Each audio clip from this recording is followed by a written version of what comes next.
বাংলাদেশের যে political settlement, এটা যতদিন না বদলাবে ততদিন আসলে এখানে কোনো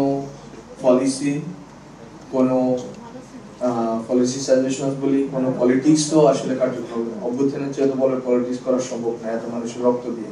এই এলিট সেটেলমেন্টের যে কথাটা আমরা বলি, অভ্যুত্থানের বিপরীতে এলিট সেটেলমেন্ট, সেটা কি নারীর প্রশ্ন যখন আসে তখন কি একই রকম কিনা, যে আসলে গরিবের নারীর প্রশ্ন, বক্তব্য, আলোচনা, পর্যালোচনা সবই একটা এলিট সেটেলমেন্টের ভিতরে ঘুরপাক খাচ্ছে। এবং আমি যখন কথা বলছি, আমার বোধ হয় কয়েকজন আমাদের রিসার্চার নারী প্রফেসর আসছিল, আমি বলতে চাই যেটা বাংলাদেশের সোসাইটি তো অবভিয়াসলি এখানে মুসলিম মেজরিটি কান্ট্রি। আমরা ডিএস এর সবগুলো মামলা বাতিল করে দিয়েছি এবং মামলা অলরেডি প্রায় আশা করি যে এখন পর্যন্ত সবই উইথড্র হয়ে গেছে, এখন আর নাই। ফলে আমি যেটা বলতে চাচ্ছি যে আসলে আমাদের সমাজে ডায়ালগ গুলো দরকার এবং cross cultural, cross ideological dialogue গুলো দরকার, এবং নারীদের প্রশ্ন, নারীদেরকে সমাজের এখানে নিয়ে আসার প্রশ্ন, এটা খুবই সিরিয়াস কনসার্ন। যেমন আমি একটা উদাহরণ দিই, শুধুমাত্র হচ্ছে আমাদের সহগাত পত্রিকার যিনি সম্পাদক ছিলেন নাসিরউদ্দিন, উনি যখন সুফিয়া এন্ড হোসেন ছিলেন, এখন সুফিয়া কামাল, পরবর্তী সুফিয়া কামাল। আমি একটা একাডেমিক ডিসকাশন করি, কারণ আমি এখন একটু পলিটিক্যাল কথা বললে কারণ আজকে মিছিল শুরু হয়ে যাবে, তো এই জন্য সো আমি একটু একাডেমিক্যালি আগে, সেটা হচ্ছে যে সুফিয়া এন্ড হোসেন যখন প্রথম কবিতা লিখতে আসছেন, তো নজরুল ইসলাম বসে আছে, সুফিয়া এন্ড হোসেন তো অবশ্যই গেলেন।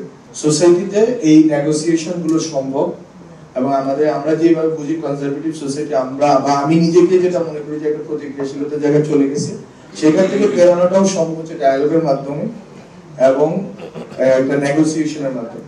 মডার্নিটি, রিলিজিয়ন, রাষ্ট্র, ধর্ম সবকিছু আসলে একটা ডায়ালগের মাধ্যমে। এবং আমরা মনে করি, আমি এবং আমাদের সাথে যারা ছিল অভ্যুত্থানে, যে এই নেগোসিয়েশন অথবা ডায়ালগটাই মূলত অভ্যুত্থানের জন্য একটা সুযোগ তৈরি করে দিয়েছে, যে অন্তত বিভিন্ন সেকশনের লোকরা একসাথে এসে বসছে। এখন এরা যে মজলুম থেকে জালিম হচ্ছে, এই প্রশ্নটাও আমাদেরকে একটু দেখা দরকার, ভাবা দরকার সংবেদনশীলতার সাথে। আমি নিজে আক্রান্ত হয়েছি, তা আমি নিজেও সংবেদনশীলতার সাথে ভাবতে চাই। যতগুলো ভিন্ন মত বা ভিন্ন চলের মেয়ে আছে, তাদেরকে বাদ দিয়ে এক ধরনের, এক শৈলী, এক রৈখিক ধরনের, এক ধরনের নারীদের নেতৃত্বকে নিয়ে আসা।